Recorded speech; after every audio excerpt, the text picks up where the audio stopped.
His daughter clung to the young woman's shirt, finally calm, and moments later, that same woman was fired for helping her. For the first time in years, the CEO felt something louder than guilt, rage, and a desperate need to make it right. If you're ready to hear the whole story, click subscribe and let me know in the comments where you're watching from. Because, tomorrow, I will be giving you another story just as crazy as this one. And you don't want to miss it. Now let's get into it. The morning sunlight hit the tall glass windows of Harrington Global, turning the entire 42nd floor into a cold shimmer. Inside the corner office, a space too large for one man, Ethan Harrington sat behind his immaculate desk, staring at the blinking cursor on his laptop. CEO. Billionaire. Visionary. Titles people loved. Labels that made newspapers proud to mention him. But none of them meant a thing at 7:12 a.m., when he was supposed to be getting his daughter ready for school. His jaw flexed as he checked the time again. I should be home. Instead, he was buried beneath emails, contracts, and a board meeting scheduled in 2 hours. A soft knock broke the silence. Sir, his assistant said gently, the driver just called. Zoe's teacher says she had a hard morning again. Sensory overload. His fingers froze over the keyboard. He swallowed hard. And my mother, she couldn't calm her? She tried. Zoe kept asking for you. The words punched deeper than they should have, right in the center of his chest. Of all the people in the world, his autistic daughter trusted almost no one. Not teachers, not therapists, not family. Just him. But trust meant nothing if he was always absent. Ethan shut his laptop slowly. Clear my morning. I'll take her out today. Somewhere quiet. A mall or something. She needs space. His assistant nodded, relieved. Of course. As Ethan rose, straightening his expensive suit, he caught a glimpse of himself in the glass. Tired eyes, exhausted posture, a man who looked powerful on paper and defeated in real life. He picked up his keys and whispered into the empty office, I'll do better today, baby. Even he didn't believe himself anymore. Across the city, the smell of freshly mopped floors and cheap air freshener clung to the early hours of Westbridge Mall, where Naomi Daniels tied her apron with practiced precision. She hated this apron. She hated the color, the fabric, the way it felt like a symbol of everything she worked so hard to rise above. But she needed this job. Rent didn't care about dreams. Naomi, hurry up! Her manager barked from across the clothing section. We open in 15. Move with purpose. She clenched her teeth but forced a polite, yes, ma'am. Her co-worker Lila rolled her eyes sympathetically. Ignore her. She's miserable today. When is she ever not? Naomi muttered. They shared a low laugh before returning to Rez tacking a messy shelf of sweaters. Her hands moved, but her mind drifted. She'd graduated top of her class last year. She'd applied to over 80 internships, marketing, communications, social media, anything. And yet, here she was, folding clothes under fluorescent lights for someone who didn't even know how to say please. But Naomi always reminded herself, this is temporary. You'll rise. You always rise. She just didn't know when. Her phone vibrated in her pocket, a message from her mom. Good morning. Eat something today. I love you. Naomi smiled softly. She tucked it away as the mall speakers crackled on. Another day. Another shift. Same tired dream. 2 lives. 2 worlds. 1 inevitable collision. By the time Ethan arrived at his mother's house, he heard the crying from outside the door. Zoe's voice. High, panicked, repetitive. His mother opened the door with a weary sigh. She wouldn't put on the red shoes. Only the blue ones. But the blue ones weren't washed and… I've got her, Ethan murmured. Zoe was curled against the couch cushions, inhaling sharply through tears, hands over her ears. The world was too loud for her. Too bright. Too unpredictable. Ethan knelt and rubbed her back gently.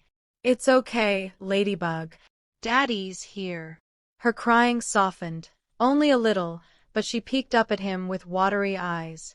Maul, she whispered. He nodded. Maul. She sniffed. Pretzel. He wiped her cheeks. Pretzel. Her small hand reached toward him, and he lifted her into his arms. His mother watched, arms folded. You're canceling meetings again. Yes. That's the third time this month. I know. Your board won't like it. He paused at the doorway, Zoe's head tucked into his neck. I stopped caring what they liked the day Zoe was diagnosed. And that was the truth. Westbridge Mall. 1 hour later. The mall had its weekend hum, footsteps echoing, soft music, the distant whir of escalators. Zoe walked beside Ethan, her fingers gripping his sleeve tightly. Her eyes darted everywhere, scanning for noise, movement, unpredictability. She wasn't speaking much. She wasn't breathing evenly. He recognized the signs. Not here, please not here, he thought. But panic had its own timeline. The closer they got to the pretzel stand, the more Zoe's breathing faltered. Ethan crouched beside her. Zoe, we can go home. We don't have to stay. Pretzel, she whispered shakily, overwhelmed but determined. A familiar ache tightened his chest. She wanted to try. She was fighting so hard. He stood back up. Okay, baby. Pretzel. But before they reached the counter, someone else was watching them. Naomi. She was on her break, sipping water near a kiosk. At first she wasn't paying attention, until she saw the little girl's trembling hands, the overstimulated breaths, the frantic darting of her eyes. Then she saw the father trying desperately, too gently, to calm her without touching her too suddenly.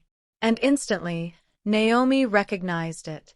She had volunteered with autistic kids in high school. She knew the signs, and she knew the fear. Without thinking, she stepped closer, slow, calm, soft. The father looked up briefly, eyes sharp, defensive, but Naomi lowered herself to the girl's height anyway. Hi, sweetheart, she whispered warmly. Do you like pretzels? The girl blinked and nodded. Her breath hitched. Naomi extended her pinky gently, not touching, just offering. Can I help you breathe with me? Like this. She inhaled deeply and exhaled slowly. Zoe watched, then tried to copy. Slow inhale. Shaky exhale. Again. Again. Her shoulders relaxed. Her grip softened. Ethan's mouth parted slightly as he watched. His eyes burned with something unfamiliar, relief, shock, gratitude he didn't know how to express.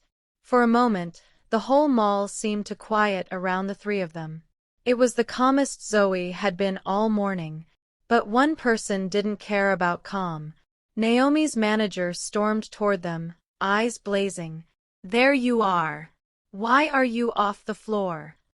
Her voice was sharp enough to make Zoe flinch. Naomi stood slowly. Ma'am, she was overwhelmed. I just helped. I don't care.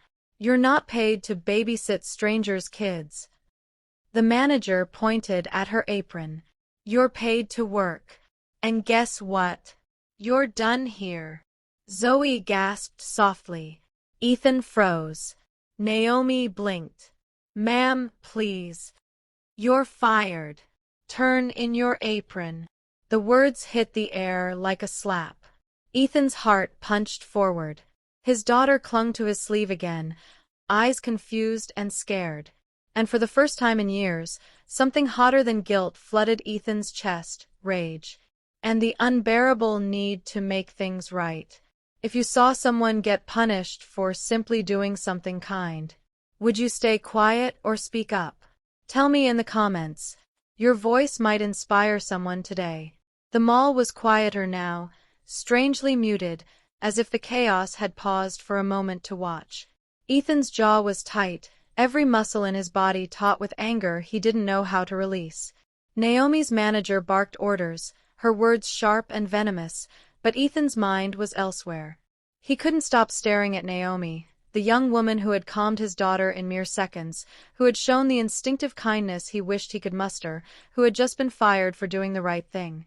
Naomi's face was pale, the flush of indignation and hurt mingling on her cheeks. Zoe clung to Ethan's sleeve, her tiny hands trembling, eyes wide with confusion. She had just found comfort, and now it had been ripped away. Ethan took a step forward. "Wait a second," he said, voice low, sharp, demanding attention. "You're firing her for helping my daughter?" The manager crossed her arms, lips tight. "Sir, she's not paid to babysit. Rules are rules." Ethan's gaze snapped back to Naomi. Her eyes were steady, though the slightest tremor betrayed the shock she felt. Relief washed over Ethan in a sudden, strange wave. She wasn't broken. She hadn't crumpled under authority. She had dignity. Ethan began, but words failed him. He clenched his fists, swallowed hard, and tried again. You just helped her when I couldn't. And you get punished for it." Naomi's lips parted slightly, a small, bitter smile forming. "It's okay. I understand rules are rules." "Rules," Ethan barked, louder now, drawing stares from nearby shoppers. "Rules don't mean anything when a child is scared and no one knows what to do. He paused, struggling to find words. "You just did what any decent human being would do." The manager huffed. "Sir, she needs to follow procedure." Ethan's voice cut her off, cold and final. "I don't care about procedure. I care about my daughter, and what she just went through, and what you just did to Naomi." Naomi's cheeks burned with a mixture of gratitude and embarrassment. She wasn't used to anyone, least of all a CEO, standing up for her. It was startling. She wanted to protest, to step back, to say she didn't need this interference, but the words didn't come. Zoe tugged gently on Ethan's sleeve. "Daddy, she's nice," she whispered. Ethan's chest tightened. He had been trying to protect her from disappointment, but here it was, disappointment mixed with injustice. The sharp edge of it cut him. Naomi had given his daughter comfort, warmth, safety, and the world had punished her for it. Ethan's heartbeat thudded in his ears. "I can't let this stand. I can't let her be treated like this." He turned to Naomi. "Are you okay?" She nodded slowly, a subtle shake in her head betraying her calm facade. "I'll be fine." "You're not fine," he said. "I'm fixing this." Before Naomi could respond, the manager glared, finally sensing that her authority had been challenged. "Sir, this isn't appropriate." "Enough."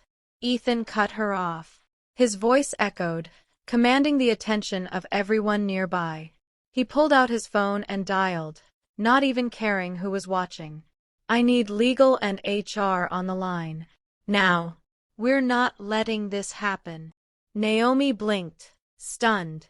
She had never been defended like this in her life. Always overlooked. Always replaced. And yet, here was a man, powerful, influential, demanding justice for her. As he barked orders, Zoe wrapped her tiny arms around Naomi's leg, leaning into her as if she could anchor both of them. Naomi's hand hesitated in the air, hovering before finally resting lightly on Zoe's shoulder. Ethan felt a pang in his chest, something tender and protective and utterly unfamiliar. Then Naomi's manager, flustered and finally cowed by the CEO's insistence, stormed away to handle the matter.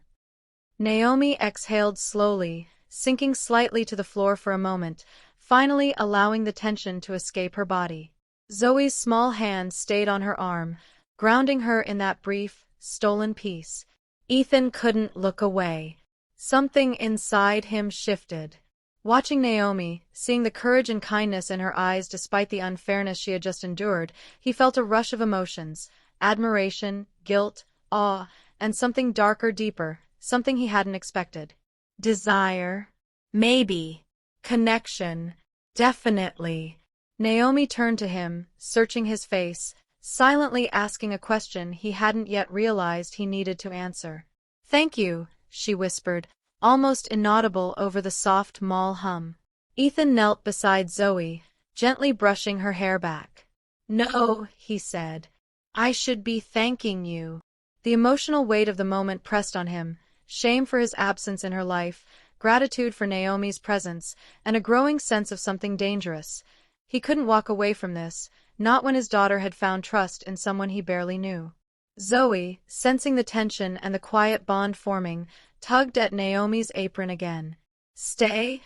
she whispered. Naomi looked at Ethan, torn between instinct and propriety. Finally, she gave a small nod. I'll stay a little longer." Ethan exhaled. Relief, yes, but also a spark of hope he hadn't felt in years. Naomi had just crossed a line that changed everything, not just for his daughter but for him. And somewhere deep in his chest, he made a silent vow: no one will ever hurt her again. Not for doing the right thing.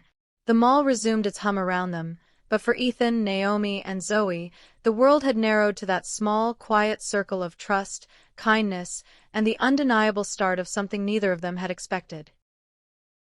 The mall had returned to its normal rhythm, shoppers wandering past unaware of the small drama that had just unfolded near the pretzel stand.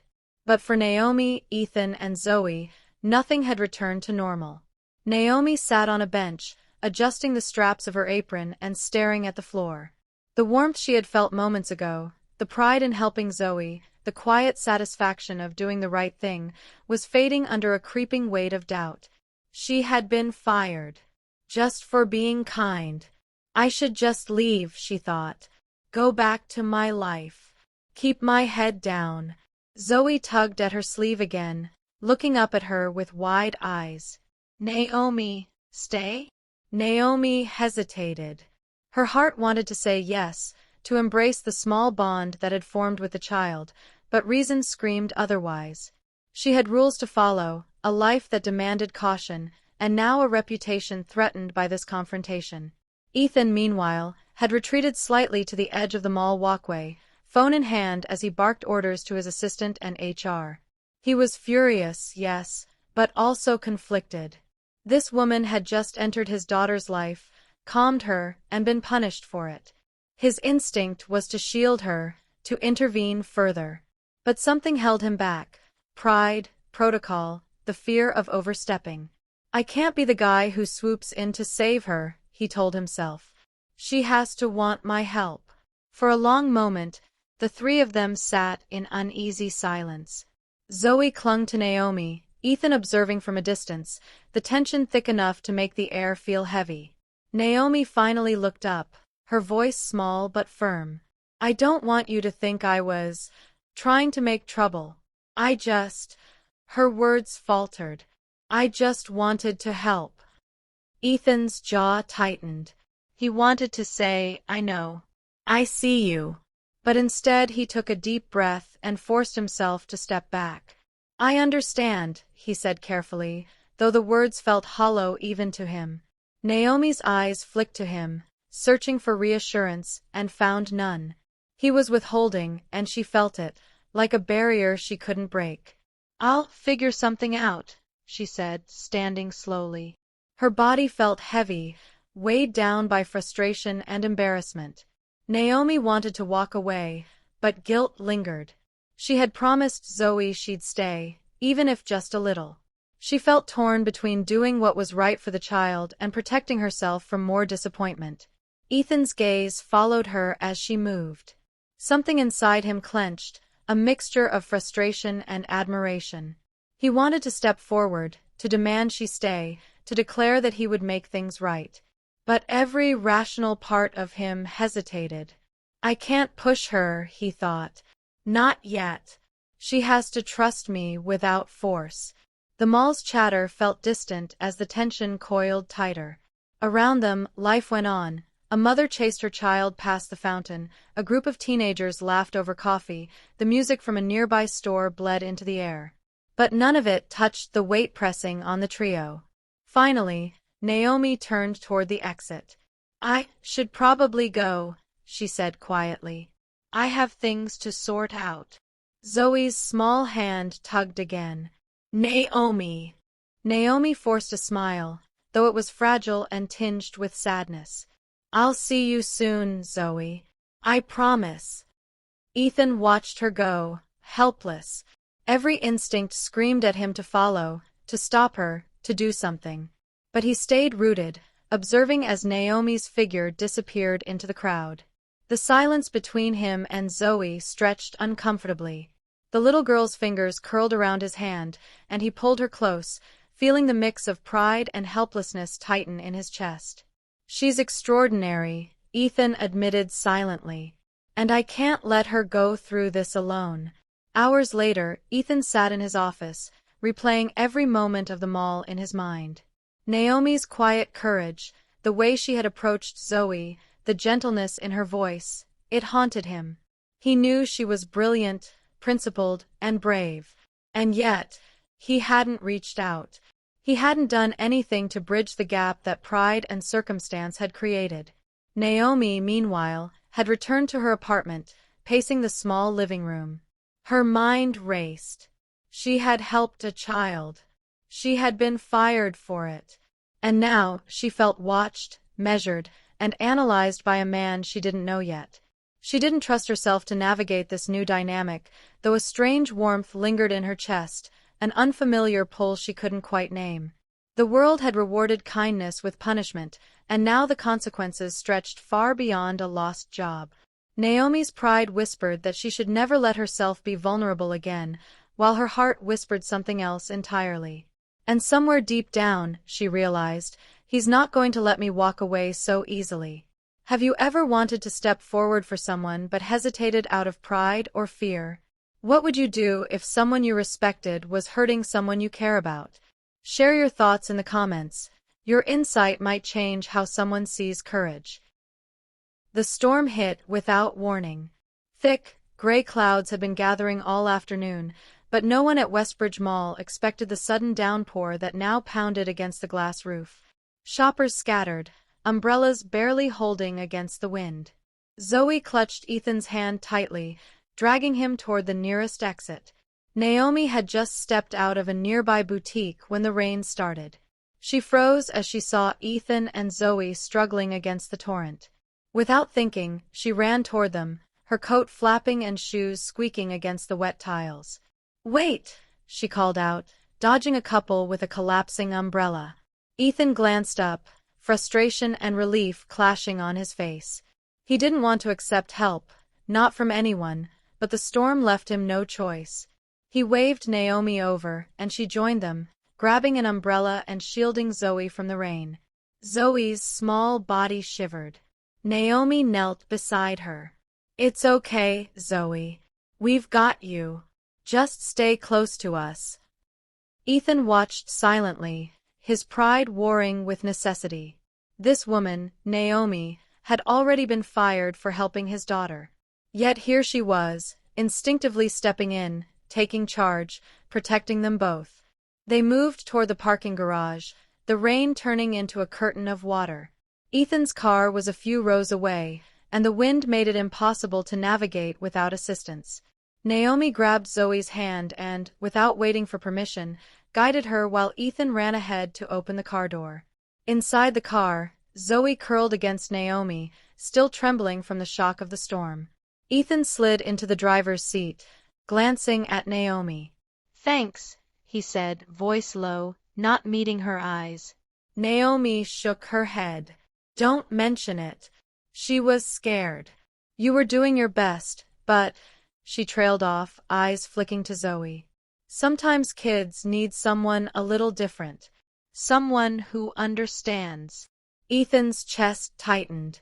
You understand her better than anyone I've met." Naomi bit her lip, looking away. I don't know about that. I just, I've seen kids like her. I've learned what works. The car sat in silence, the rain drumming against the roof. The storm forced them into this shared space, this bubble of tension and necessity. Neither spoke, but the proximity was a conversation in itself, an unspoken acknowledgement of the bond forming, fragile but undeniable. Zoe broke the silence.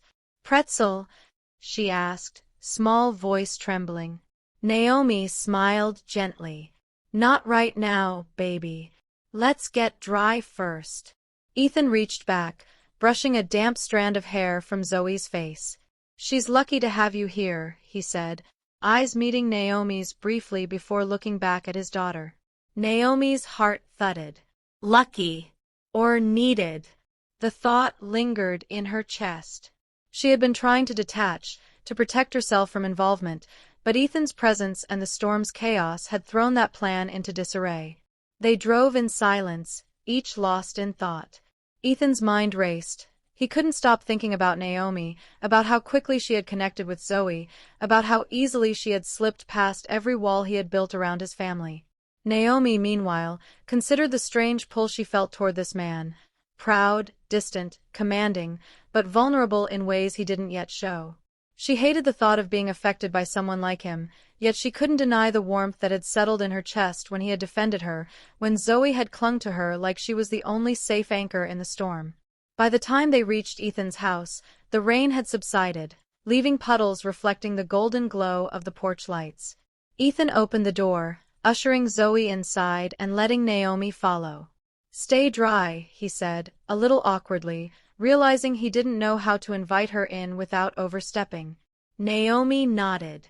Thanks, she murmured. She hesitated, unsure if she should linger, but the pull was too strong to ignore. She stepped inside, closing the door behind her. Zoe immediately ran to the living room, curling on the couch with a blanket Ethan handed her. Naomi followed, kneeling to smooth Zoe's damp hair. Ethan lingered near the doorway, watching quietly. The storm had forced them together, and in that closeness, the walls of resistance began to crumble.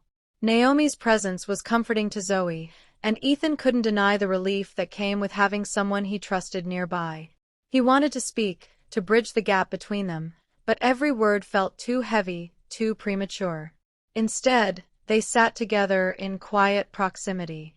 Ethan leaned back, rubbing his temple, while Naomi arranged Zoe's blanket just so. Zoe hummed softly, comforted by Naomi's steady hands. Ethan finally broke the silence. You know, you didn't have to come with us.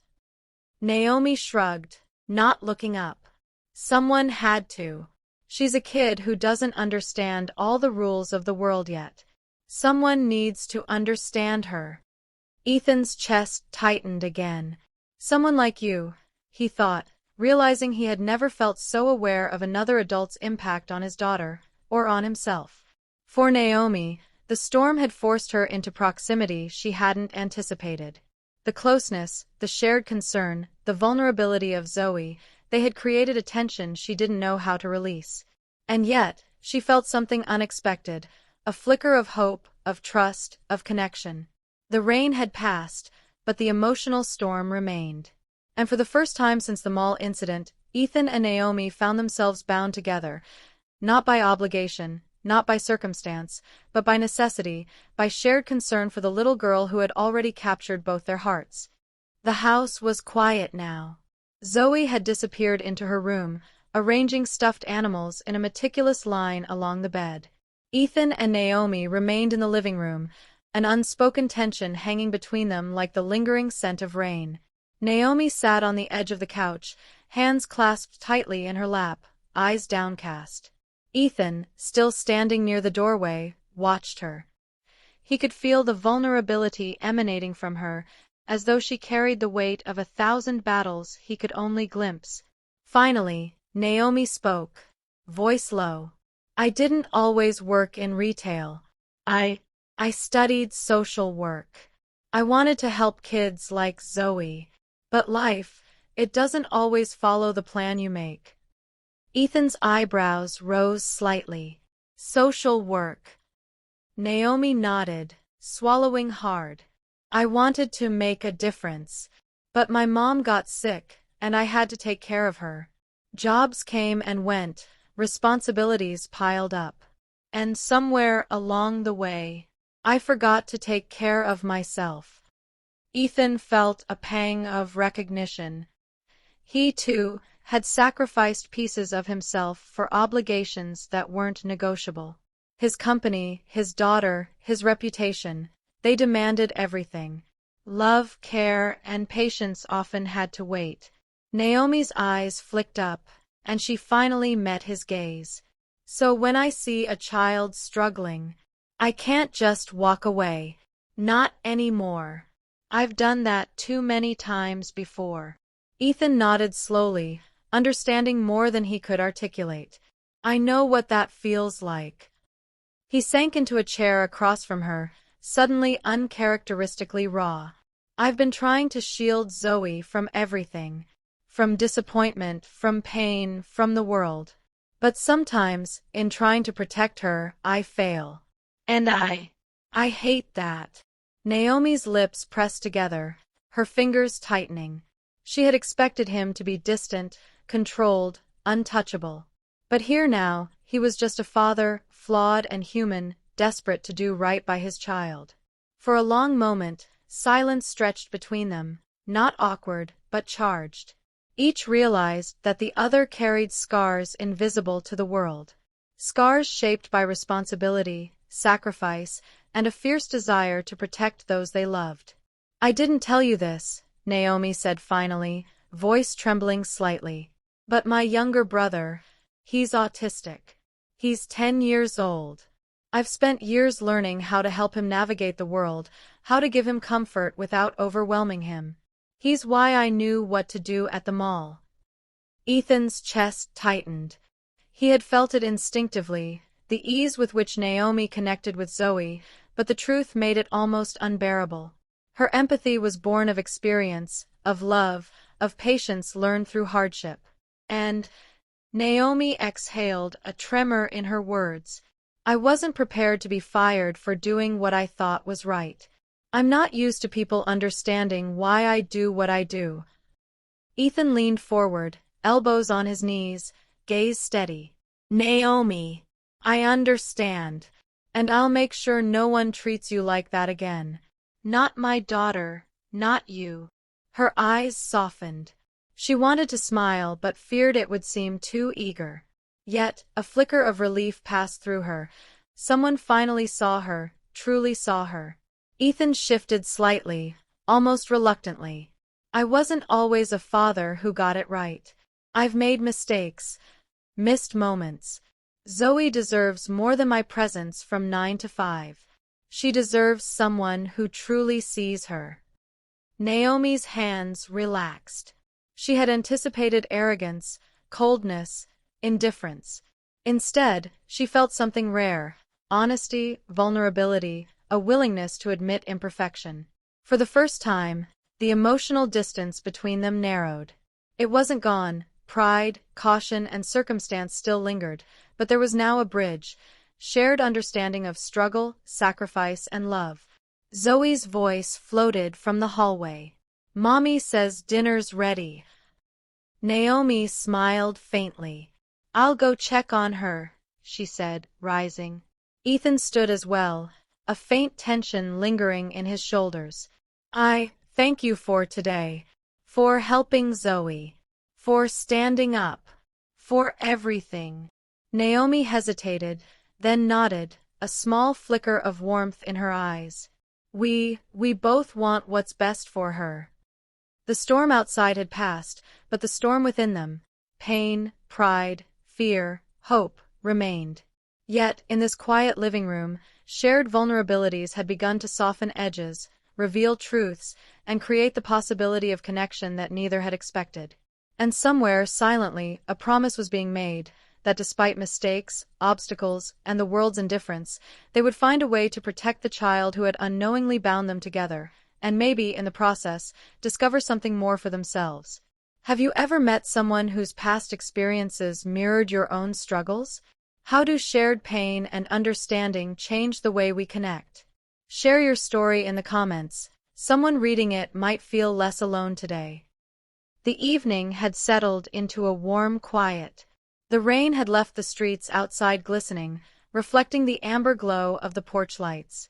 In the living room, Zoe was busy lining up her toys on the rug, humming softly, and occasionally glancing up at Naomi and Ethan with curiosity and delight.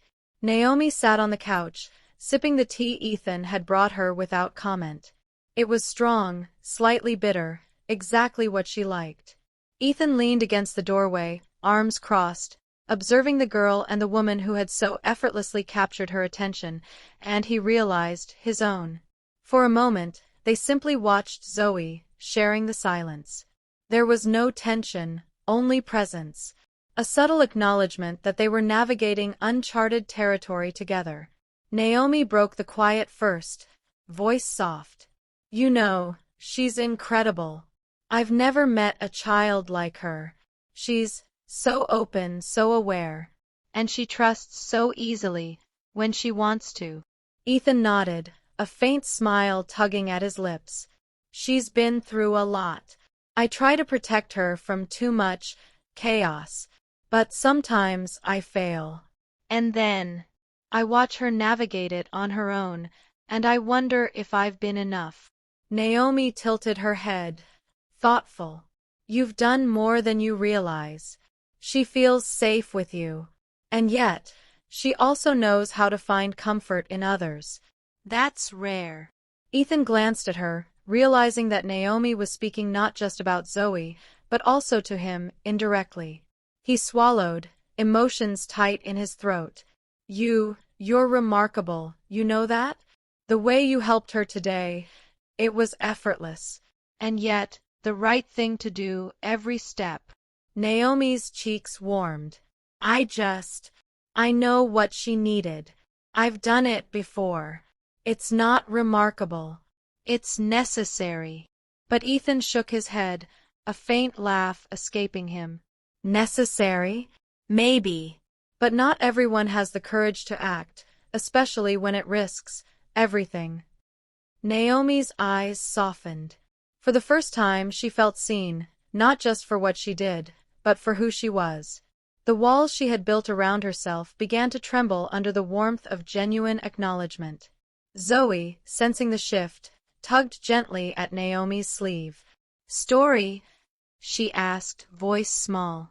Naomi smiled and ruffled the girl's hair. Okay, a story. But only if Daddy sits too.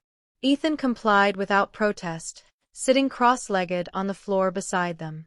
Naomi launched into a gentle tale, weaving adventure and humor, her voice lilting, playful, yet calm. Zoe's eyes sparkled, laughter occasionally breaking through, filling the room with a rare, light-hearted energy. As the story unfolded, Ethan found himself relaxing in a way he hadn't in years. Naomi's presence was comforting, grounding, a counterbalance to the tension and responsibility that constantly pressed on him. And yet, he felt something else, something he hadn't allowed himself to acknowledge: desire. A yearning not just to protect Naomi, but to be close to her in ways that extended beyond Zoe. Naomi noticed the subtle changes too, the way Ethan's eyes softened when he looked at Zoe, the gentle half-smile he gave when Zoe laughed, the rare moments he seemed willing to drop the armor that otherwise defined him. She felt a stir of emotions she hadn't intended to feel: admiration, connection, and the beginnings of trust she hadn't expected to give. After the story, Zoe yawned and snuggled into Naomi's lap, finally curling up for a nap. Naomi glanced up at Ethan. She's exhausted. That was a lot for her today. Ethan nodded, a faint tension still lingering in his shoulders. And for me, he admitted, voice low. They shared a small smile, an acknowledgement of mutual struggle and understanding. The storm outside had passed, but the emotional storm within them was settling into a quiet rhythm. Naomi tilted her head slightly, eyes catching the dim glow of the lamp. You know, I wasn't sure if I wanted to be involved today. I wanted to keep my head down, not get caught up in someone else's problems. But I don't regret it. Ethan's gaze softened. Neither do I. And I hope you don't think I'm just grateful for what you did for Zoe. I'm grateful for you, for who you are. Naomi felt her chest tighten. She wanted to respond, to say something clever or safe, but the words faltered in her throat. Instead, she offered a small nod, letting the silence carry the meaning that words couldn't fully capture. For the first time since they had met, the barriers of pride, fear, and circumstance softened. Naomi and Ethan were no longer just a CEO and a fired employee. They were two people navigating vulnerability together, drawn together by circumstance, necessity, and an unspoken understanding of each other's hearts. Zoe shifted in her sleep, murmuring softly. Naomi looked down at her and smiled. "She's perfect," she whispered. Ethan, standing nearby, felt a pang in his chest, an acknowledgement of both fear and hope. "Yes," he agreed. "And she brought us together in a way I didn't expect." Naomi looked up, meeting his gaze fully this time. Something unspoken passed between them, an agreement, fragile but real, that whatever came next, they were no longer strangers. They were bound, not by obligation alone, but by the shared care and love of a little girl who had unknowingly become the bridge between two wounded hearts. The warmth of the room, the soft ticking of the clock, and the quiet breathing of Zoe sleeping nearby created a cocoon around them. And in that cocoon, Naomi and Ethan allowed themselves to feel the first sparks of trust, hope, and connection that neither had been willing to acknowledge before. The calm of the evening was abruptly broken the next morning. Ethan's phone buzzed relentlessly on the kitchen counter. He glanced at it and saw an email that made his chest tighten. HR had reviewed the mall incident, and the company was facing complaints about employee interference and liability. Naomi's firing had been a mistake, yes, but the situation was now framed as a corporate liability, and she was being summoned to a formal meeting that could damage her career permanently. Ethan felt a rush of anger and helplessness. He wanted to intervene, to protect Naomi, but every instinct he had learned in corporate life cautioned restraint. The rules were suffocating, and they seemed poised to crush the one person who had shown his daughter true kindness. Naomi, on the other hand, had received a terse message from the manager at the mall. She was officially banned from returning to work at the chain. The message was formal, cold, and dismissive. Naomi stared at her phone, hands trembling. Rage, humiliation, and fear surged inside her.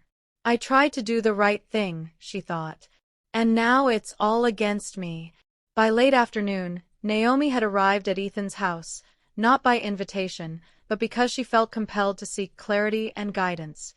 Zoe was at school for a short day, and the living room was quiet except for the soft hum of the heater. Ethan rose as she entered. "Naomi," he began, but she held up a hand. "No, don't," she said, voice tight. "I don't need your sympathy. I can't believe this. I did everything right, and now—" Her voice broke, frustration and fear mingling in a raw, unpolished way. Ethan stepped closer. "You're not alone in this. I'll help you. Help me." Naomi interrupted, taking a sharp step back. "Do you have any idea what it feels like to be fired for being good? To have someone in power make your life feel small? And now you're telling me you can fix it? You don't get it." The words struck Ethan like a physical blow. He hadn't expected her anger to be aimed at him, yet he understood why. He had drawn her into his world, his daughter's life, and in doing so, he had made her vulnerable to forces she could not control. Naomi, he began, but she held up a hand again. "No, Ethan.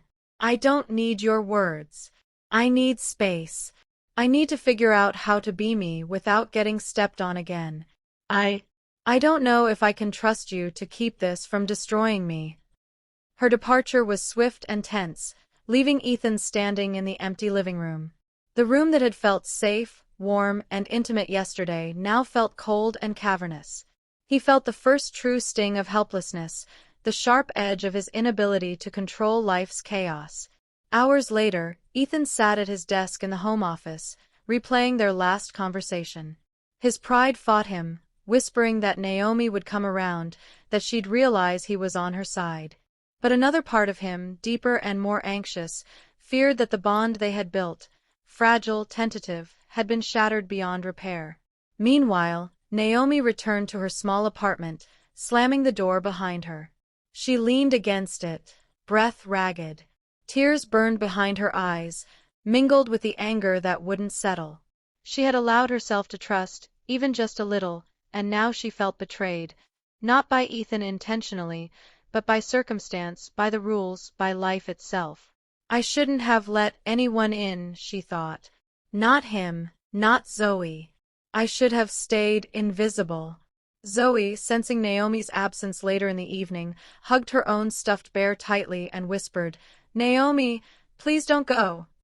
The child's small voice carried the weight of innocence and longing, piercing Naomi's armor just enough to remind her why she had stayed in the first place.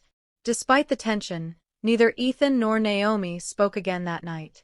Sleep came fitfully, heavy with the weight of what had been said, and left unsaid. Ethan wrestled with guilt and frustration, Naomi with fear and pride. Both knew the bond they had been nurturing was at risk of breaking entirely.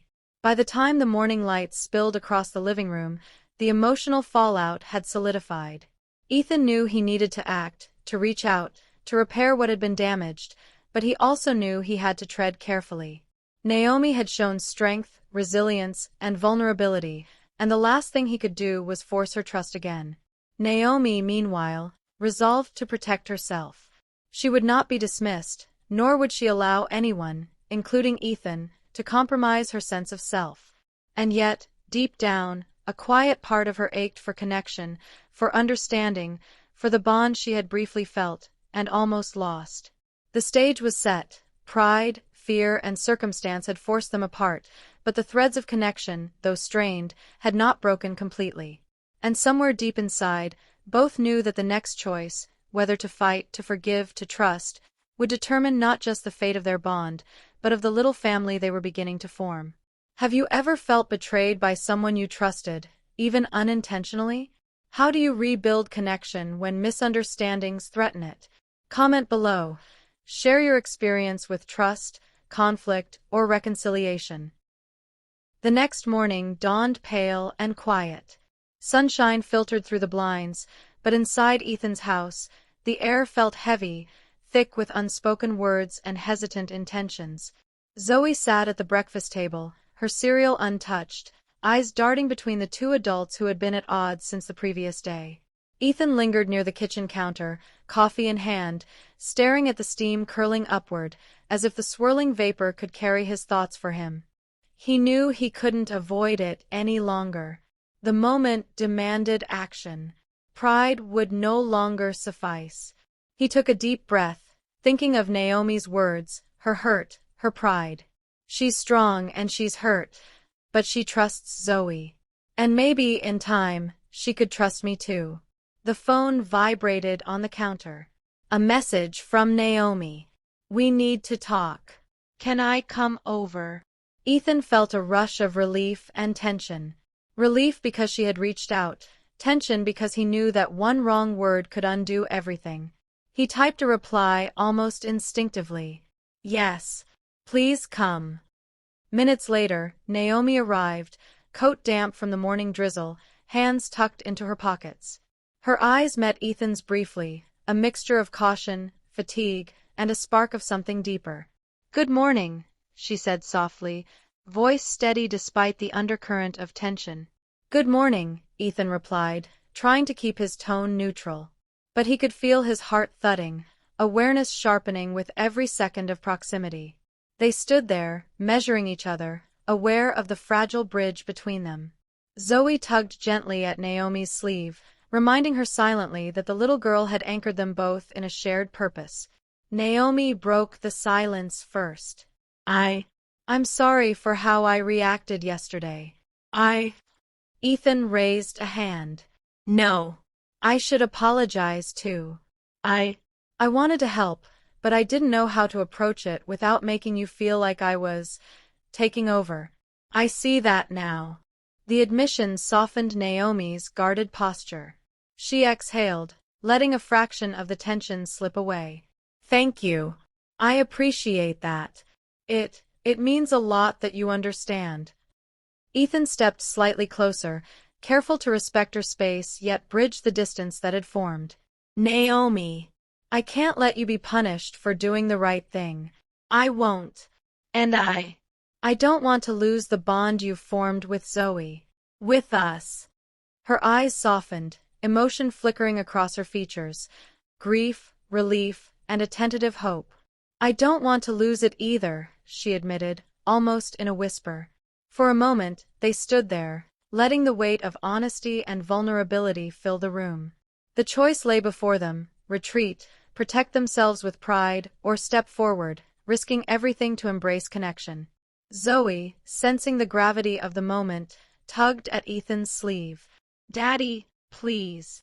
Naomi glanced down at the little girl, her heart tightening. In that small hand, in that innocent plea, lay the perfect mirror of what she was risking, and what she stood to gain. She knelt beside Zoe, brushing back a strand of damp hair. I won't leave you, sweetie, she promised softly. Ethan watched, feeling an ache and warmth he couldn't describe. The choice was clear: to step into vulnerability, to acknowledge fear but act despite it.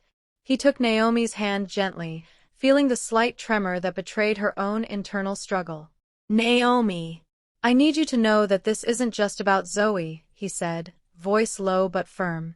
It's about you too. About what you've brought into our lives. And I don't want to let fear or pride push that away. Her eyes met his, searching for sincerity. She saw it there, an honest reflection of her own desire, of shared care, of hope she hadn't dared to name. Finally, she nodded, letting herself take the small, deliberate step toward trust.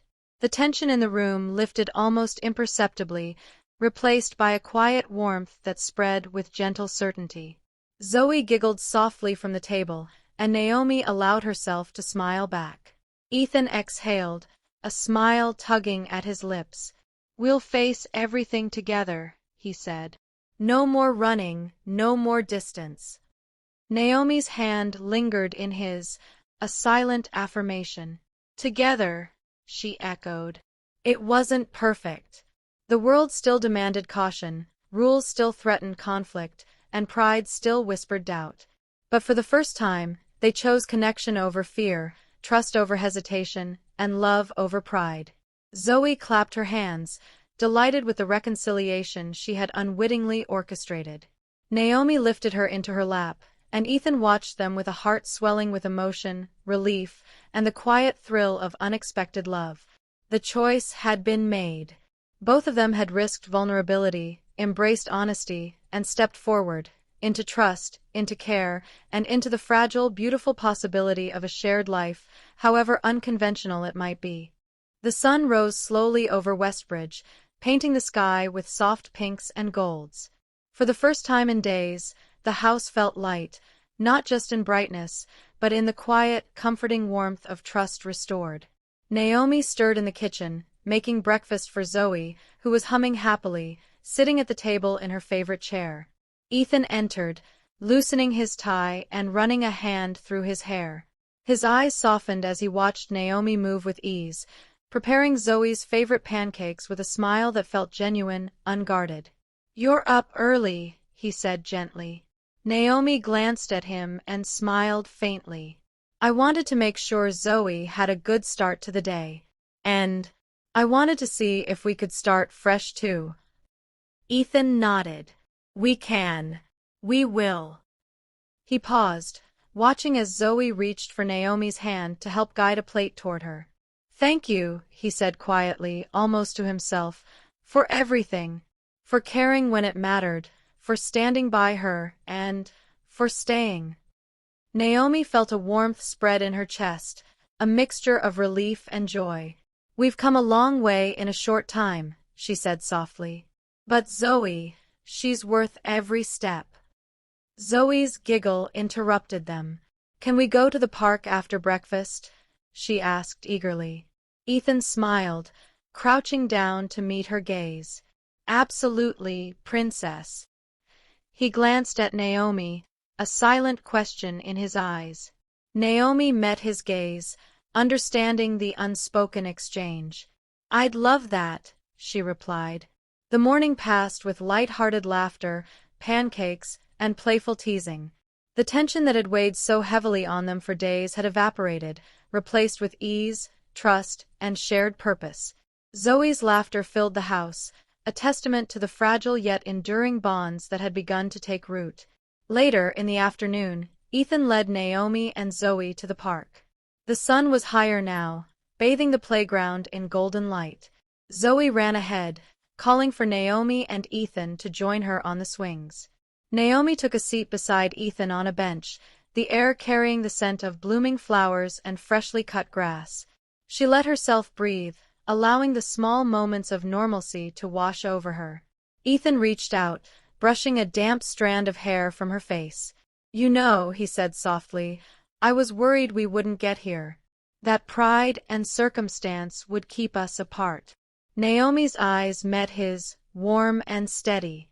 "I was worried too.